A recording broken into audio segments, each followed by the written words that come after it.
아버지 지나 잠도 못 잤습니다. 왜 내가 이렇게 바보같이 이렇게 나가면서 내가 여태까지 왜 말도 못했나?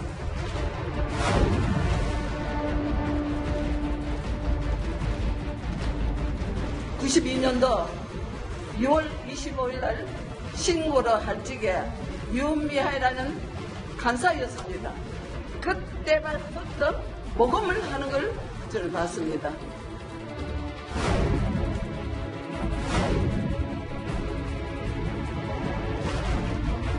위안부하고 정신대하고 어떻게 갔습니까?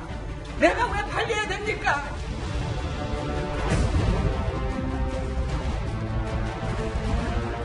아직까지 이 사람은 자기가 당당하게 잘했다고 생각하고 있는 것 같아요. 죄를 지었으면 죄를 받아야죠.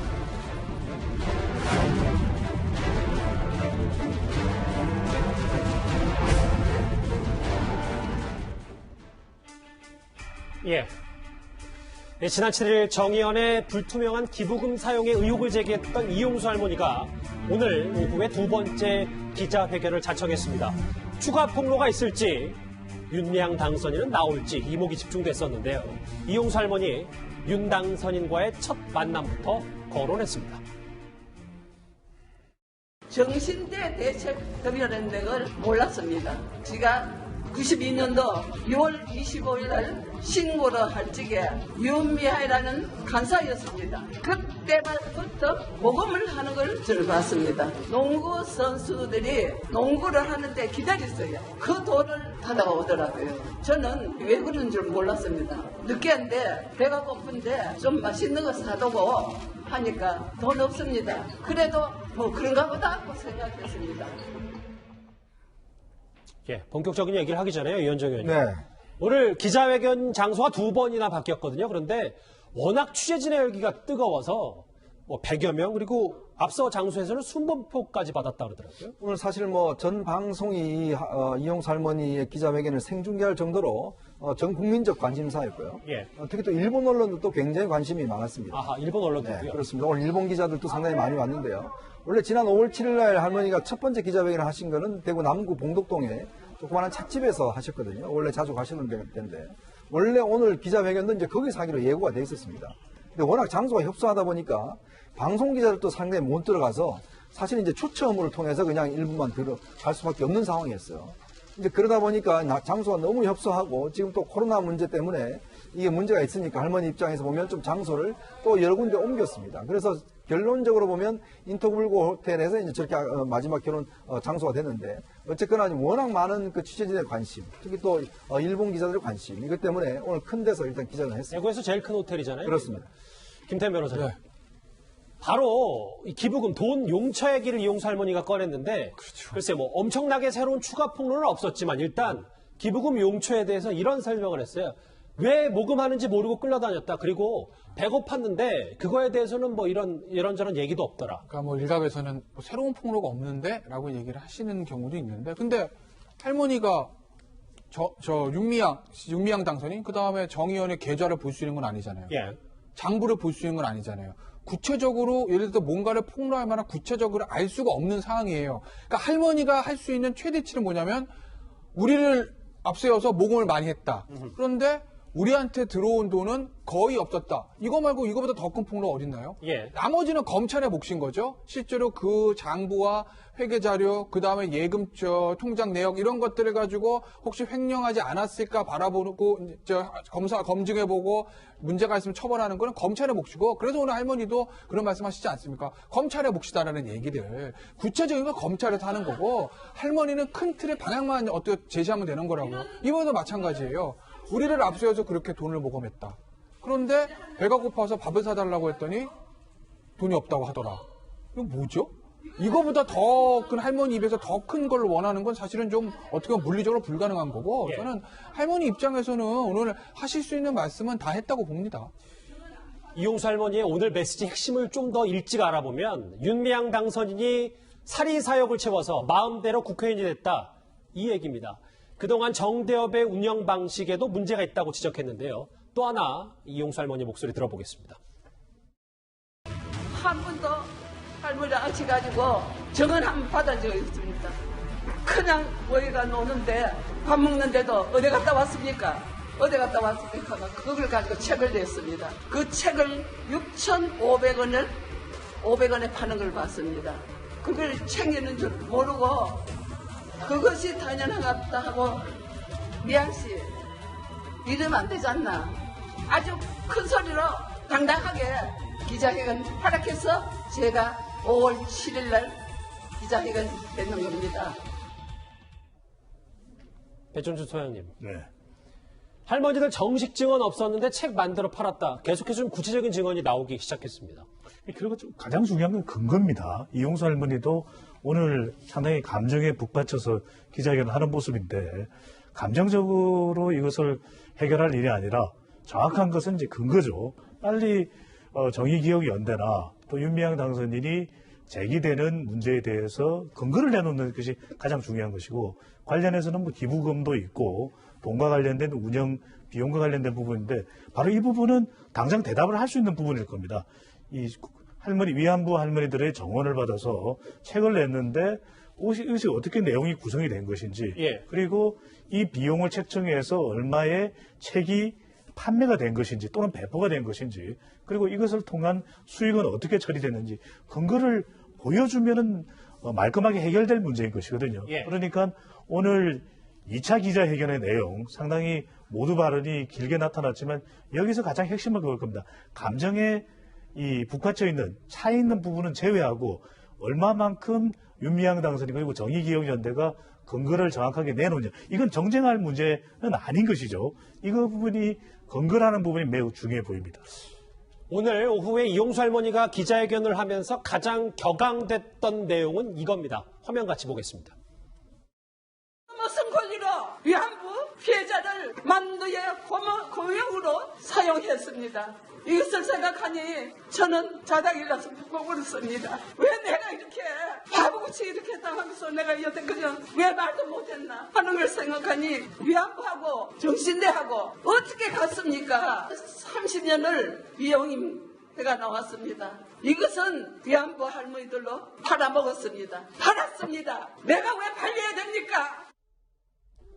저도 오늘 한 40분 넘게 진행된 기자회견을 쭉 봤거든요. 지켜보면서 김상희 평론가님. 네. 아예 그러니까 뭐 투명하지 못한 뭐 기부금 처리나 부실 회계, 부정 회계 의혹이 아니라 아예 애초부터 뭐 30년에 걸친 수요 집회 자체를 폄하하겠다는 건 아니지만 운영 방식 자체가 잘못됐다는 게 이용수 할머니 주장의 핵심인 것 같거든요. 그렇죠. 예. 그리고 이제 본인들이 원하는 것을 위해서 그동안 그 진정성 있는 운동이 있었느냐에 대한 어떤 쌓여온 배신감 같은 게 느껴지는데 참 안타깝습니다. 이 운동은 우리가 살려가야 될 운동인데 방법은요, 뭐 할머니 중심으로 해가지고 우리가 좀 방법을 찾아드리는 노력을 해야 할 것이고요. 또 하나는 좀 전에 배 소장님이 이야기한 것처럼 할머니가 뭐 증거를 내시거나 할 수 있는 것은 아니기 때문에 이것을 빨리 해결하려면 검찰이 그 다른 사건보다는 빠르게 움직여서 빠르게 매듭을 주는 게 이 운동을 이어가고 중요한 운동을 되살려가는 데도 굉장히 중요하지 않을까 이런 생각이 듭니다. 지금 화면에 보면 조금 화면을 좀 더 볼까요? 이용수 할머니가 지난 7일 최저폭력 때보다는 다소 수척해진 모습 그리고 일부 보도에서는 건강이 악화됐다는 얘기까지 나왔어서 이용수 할머니의 건강 상태도 걱정하신 분들이 참 많습니다. 18일 만에 오늘 다시 모습을 드러낸 이용수 할머니이기 때문에 저희가 한번 화면을 과거 모습과 한번 비교를 해봤는데요. 이용수 할머니는요, 최근 불거진 윤미향 당선인의 돌발 방문, 이른바 무릎 사과에 대해서도 입을 열었습니다. 어느 날 저녁에 나갔다가 돌아가지고 막 있는데 윤미향씨가 탁 들어오는 거예요. 제가 넘어갈 뻔했습니다. 놀라서. 그러면서 와서 무릎을 꿇고 무엇이면 가져와야 용서를 하지요. 무슨 멋져졌는 것도 아니고 30년을 지내왔습니다. 한번 안아달라고 합니다. 저도 인간입니다. 이게 마지막이라는 생각을 하니까 눈물이 왈칵 나서 제가 하고 울었는데 그걸 가지고 용서했다. 이런 기사 너무 안타합니다. 이용수 할머니가 저 주장에 더해서 이현정 의원님. 네. 어떻게 숙소를 알고 찾아왔는지에 대해서도 의문을 제기했거든요. 사실 할머니가 지금 이제 대구 시내에 그 달서구 쪽에 이제 임대 아파트에 이제 기거를 하고 계십니다. 근데 지난 5월 7일 날 이후에 할머니 또 이게 상당히 그때도 건강이 안 좋아지셔서 병원에도 잠깐 입원을 하셨다가 또 기자들도 많이 이제 찾아갔었거든요. 또 전화 통화도 하고 또 여러 가지 이야기를 하니까 할머니가 이제 다른 곳으로 좀 이 거처를 옮기셨어요. 그러니까 호텔이나 이런 데로 이제 좀 옮기셔서 그 돌봐주신 분이 이제 잠시 돌봐주다가 잠시 자리를 비운 사이에 갑자기 윤미향 당선인이 이제 그 기거한 곳으로 들어왔다는 겁니다. 그것도 혼자 온 게 아니라 예. 한 6명 정도 같이 이제 들어왔다는 거예요. 그때 할머니가 오늘 기자회견 말씀하셨지만 깜짝 놀랐다는 거죠. 그때 상당히 이 심리적인 좀 충격을 받으신 것 같아요. 예. 그래서 본인이 와서 뭐 무릎 꿇고 사과하고 뭐 했는데 당시에 이 상황 자체가 기사화가 됐습니다. 정확한 기사화의 저는 경로는 모르겠지만 어떻게 제목이 나가냐면 할머니 이용수 할머니가 윤미향 당선인과 화해 용서했다 이런 이야기는 제목이 나갔어요. 이제 그러다가 이 기사가 첫 보도가 나간 이후에 바로 이용수 할머니 측에서 무슨 소리냐 지금 와서 그냥 무릎 꿇고 할게 한 번 안아준 것 뿐이다. 절대 용서가 아니다. 검찰에 가서 법적으로 처리해야 된다. 이런 이야기 하셨다라고 다시 입장을 이야기하는 바람에 이제 이게 수정이 된 겁니다. 자, 그렇다면 당시 할머님이 어디에 계셨는지 어떻게 알았는지 문제. 그 다음에 이런 내용들을 왜 어떻게 방식을 통해서 어떤 언론에 알려졌는가. 이제 그 문제를 오늘 할머님이 지적하신 거예요. 그래서 기자들한테도 좀 제발 정확히 써달라라고 이야기를 한 것인데 문제는 당시에 윤미향 당선인이 여러 차례에 걸쳐서 할머니를 이제 찾아가려고 노력을 했다라고 그래요. 예. 그러니까 이게 어떤 면에서 보면 본인이 이 문제를 할머니 만나서 할머니를 통해서 해결하려고 했던 게 아닌가. 결국 그거를 언론 쪽에다가 이제 상당히 어떤 면에서 보면 일방적인 정보를 흘린 게 아닌가. 이제 그런 오역이 있는 것이죠. 일단 화해로 그렇습니다. 1차 발굴을 하고 나중 문제는 처리하겠다라는 게 윤미향 당선인의 속내였을 것이다. 오늘 또 하나의 관심거리는 바로 윤미향 당선인의 이 기자회견 참석 여부였습니다. 윤미향 당선인, 그런데 지금 어디에 있는 걸까요? 아직까지 그 사람은 자기가 당당하게 잘했다고 생각하고 있는 것 같아요. 죄를 지었으면 죄를 받아야죠. 그 윤미향 당선인이 사퇴를 하기를 바라시는 마음이신지. 그 사람은 자기 마음대로 했으니까 사퇴를 하든지 말든지 그거는 저는 말 안 하겠습니다. 자기 맘대로 국회의원 됐으니까 사퇴 여부에 대해서 발언하지 않겠다. 근데 김태현 변호사님, 네. 오늘이 25일이잖아요. 그리고 이제 5월 30일이 되면 국회의원 신분이 되는 윤미향 당선인인데, 근데 개헌이 코앞인데 오늘 당연히 뭐 예상처럼 나오지도 않았고 어디 있는 겁니까? 이 정도면 좀 뭔가 속 시원히 해명할 때가 되긴 된 것 같은데요. 글쎄 뭐 어디 있는지를 알 수는 없는 거고 오늘 뭐 참석 안 하는 거는 예상된 바죠 사실은. 왜냐하면 할머니가 그 이후 할머니 측에 나온 얘기가 배신을 당한 사람하고 배신한 사람하고 같이 기자회견에 있어야 진실을 밝힐 게 아니냐 뭐 이런 식의 얘기가 나왔어요. 그러면은 이용수 할머니가 배신을 당한 사람, 그다음에 윤미향 당선인이 배신한 사람이라는 뜻 아니겠습니까? 근데 그렇게 이제 할머니가 말씀하셨는데 윤미향 당선인이 나오기가 쉽지 않았겠죠. 그래서 아마 오늘 안 나오는 거는 뭐 예상이 됐던 거고. 문제는 앞으로 이제 윤미향 당선인이 어떤 식의 행보를 벌일 거냐 이건데 네. 뭐 일각에서는 본인도 뭐 계좌를 공개하고 뭐 기자회견을 하겠다라는 얘기들을 합니다. 잠시만요. 그러니까 본인 개인 계좌를 공개하겠다. 뭐 그런 보도가 있었어요. 예. 그러니까 실제로 정말 기자회견을 통해 가지고 본인의 입장을 설파를 할지 안 할지는 조금 뭐 지켜봐야 되겠지만 만약에 한다고 하면 그게 또 하나의 변곡점이 되겠죠. 근데 다만 지금 검찰 수사가 이미 또 진행되고 있는 와중에 검찰이 아니라 언론 앞에 와서 본인 계좌 몇 개를 가지고 이렇게 돈 이렇게 보니까 저 뭐 이렇게 잘 썼는데요. 의혹 아무것도 없습니다. 라고 얘기한다고 해서 그 의혹이 해명됐다고 볼 수 있을까? 그건 좀 쉽지 않을 겁니다. 결국 윤미향 당선인이 만약에 본인 입장에서 억울하다고 하면 그 해명 억울함을 풀기 위해서는 검찰에서 무혐의 처분을 받아야 돼요. 검찰에서 우리가 다 봤더니 윤미향 당선인 무혐의 끝. 이렇게 하면 윤미향 당선인은 뭐 할머니와 어떤 활동 방식에 대한 어떤 의견 충돌이 있을 수 있겠으나 최소한 돈을 마음대로 횡령했다는 그 의혹은 벗어날 수 있기 때문에 이제는 뭐 의정활동 할 수 있겠지만 그게 아니라 검찰에서 뭐 하나라도 만약에 문제가 있어서 그걸 가지고 기소를 했다. 뭐 구속하지 않더라도요. 그렇게 되면 윤미향 당선인의 의정활동에는 먹구름 묶일 수밖에 없는 거죠. 일단 오늘 오후에 이용수 할머니의 두 번째 기자회견 해도요. 민주당은 일단 사실규명이 우선이다 이렇게 입장을 고수했습니다. 사이토안이 자초된 것은 정대의 반대 때문이 아니라 일본 민주당 내각이 정치적 위기를 맞으며 무산된 바 있습니다. 30년 가까이 일본의 반인도적인 범죄 사실을 국제사회에 알려온 정대협을 사익추구 집단으로 몰아세우는 게 이게 타당하고 옳은 일인지 묻고 싶습니다. 한때 외교안보를 책임진 인사가 이런 언행을 하는 것은 참으로 개탄스럽습니다. 민주당은 일단 계속해서 검찰 수사를 지켜보겠다는 입장인데 그 여론에 대한 추이를 안 볼 수는 없지 않겠습니까? 여론을 더 보겠다는 뜻이죠. 검찰 수사 결과도 물론 중요합니다. 또 결정적일 수도 있고. 그런데 지금 여론 추이를 더 지켜보겠다라는 것은 현실적으로 보면 이것이 작은 논란이 결코 아닙니다. 왜냐하면은 지난번 양정숙 당선인 제명과 또 이어서 이 윤미향 당선인 논란까지 전개될 경우에는 여당으로서는 인사 검증을 제대로 한 것 아니냐. 물론 더불어민주당 후보로서 당선이 된 것이지만 그럼에도 불구하고 민주당의 인사 검증 문제가 증폭될 수밖에 없거든요. 또 하나 윤미향 당선인 논란과 관련돼서 지금 펼쳐지고 있는 상황들은 단순히 개인과 관련된 논란이 아니라 한일 관계의 논란까지도 엮여져 있습니다. 그렇다면 이것이 이제 상당히 부담이 될 수 있는데도 불구하고 여론의 추이를 지켜볼 여력이 되는 건 뭐냐? 지금 대통령 지지율도 상당히 높고 또 총선 승리 효과로 더불어민주당 지지율도 견고한 편입니다. 그런데 최근 더불어민주당 지지율이 총선 바로 직후와 비교를 해보면 좀 주춤하는 모습도 있거든요. 결국 이 대통령의 지지율이 높은 것도 중도층의 영향이고 또 더불어민주당 지지율도 미래통합당보다 상대적으로 높은 것은 이제 중도층 영향인데 이 중도층의 민심이 어떻게 변할지 여부를 좀 더 지켜볼 여유는 있다는 것이죠. 말씀하신 여론조사 결과가 저희가 준비가 안 됐기 때문에 일단 그 정도에서 가늠하도록 하겠습니다. 알겠습니다.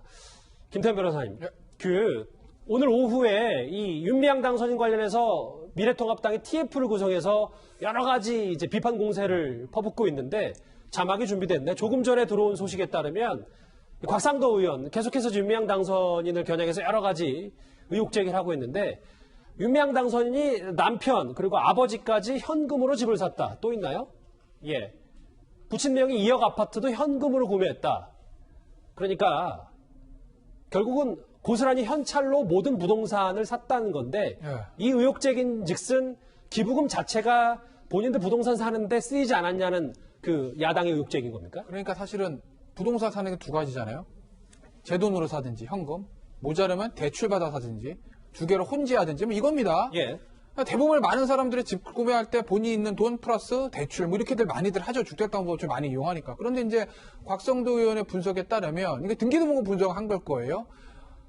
등기부등본에 은행에 근저당 잡힌 게 없이 깨끗하면 그건 은행에서 대출받아 산 게 아니라 현금 주고 본인 돈으로 샀다는 거 아니겠습니까? 제가 뭐 현금이란 게 예를 들면 계좌이체 안 하고 그냥 5만 원짜리, 만 원짜리 들고 가서 샀다는 이런 의미가 아니라 은행에서 대출받지 않고 다 본인 돈으로 샀다 이런 의미거든요. 아버지, 본인, 남편 모든 부동산 그렇게 샀다는 거예요. 만약에 윤미향 당선인하고 남편이 상속받은 재산이 많거나 아니면 경제활동을 통해서 많은 더 수익을 창출했던 분이거나 라고 하면 문제가 안 될 수 있어요. 내가 돈 벌어서 내 돈 주고 집 사는데 무슨 문제야? 아버지 내가 사들었는데 무슨 문제? 그런데 뭐 이미 보도된 거지만 제 남편하고 윤미향 당선인이 사실은 그동안 세금 신고가 보면 아주 그렇게 집을 대출 하나도 없이 살 수 있을 만큼 고소득자라고 보이지는 않는다는 거 아니겠습니까? 실제로 시민활동을 많이 하셨으니까 고소득 올리기도 쉽지 않았을 거고요. 그런데 본인과 관련된 세 채 모두를 대출 하나도 없이 현금으로 샀다. 그 돈 어디서 왔을까? 이게 곽상도 의원이 제기하는 문제의 포인트인 거죠. 혹시 아직은 속단할 수 없지만 혹시 지금 문제되고 있는 정의연에 모았던 기부금들이 회계에서 조금 투명하지 않은 부분이 있으니 정의연은 실수라고 얘기하지만 그 돈들이 혹시 윤미향 당선인 개인에게 흘러 들어간 것은 아닐까? 이 의혹을 곽상도 의원이 제기하고 있는 겁니다. 검찰 수사를 좀 지켜보겠다는 여당과 그리고 이 부동산을 현금으로 산 이 돈의 흐름을 쫓아야 된다는 야당. 그럼 나머지 여의도 정치권의 목소리는 어떨까요? 저희가 한번 모아봤습니다. 지금 현재 민주당이 저는 잘못하고 있다고 생각합니다. 이해찬 대표가 언론의 의혹 보도를 보니까 사실을 파악하자 했으면은 윤미향 의원을 그러다가 불필요한 얘기를 안 하게 해야 돼요. 현재의 국민 감정하고 민주당이 좀 동떨어져 간다. 그분이 살아계셨다면 지난해 조국 사태와 지금의 윤미향 씨 사태에 어떻게 대응하셨을까요? 아마도 부끄러운 줄 알아야지 라며 일갈하시지 않았을까요? 조금 더 냉정하게 볼게요. 오늘 기자회견을. 김상희 평론가님. 네. 박지원 의원의 말처럼 예전에 최초의 의혹을 폭로했을 때 정 의원 측이 뭐 기억에 좀 문제가 있다. 혹은 할머니가 좀 목돈이 필요하신 거 아닌가라고 했는데 일단 그 차원은 넘어서 논리정연하게 말씀하실까 놀랐다. 이 주장의 근거는 확실한 거라고 봐야 되는 겁니까? 아니, 뭐 우리가 눈으로 확인을 해보면 박지원 의원하고 비슷하게 느끼는 사람이 다수이지 않겠나 저는 이렇게 생각이 들고요.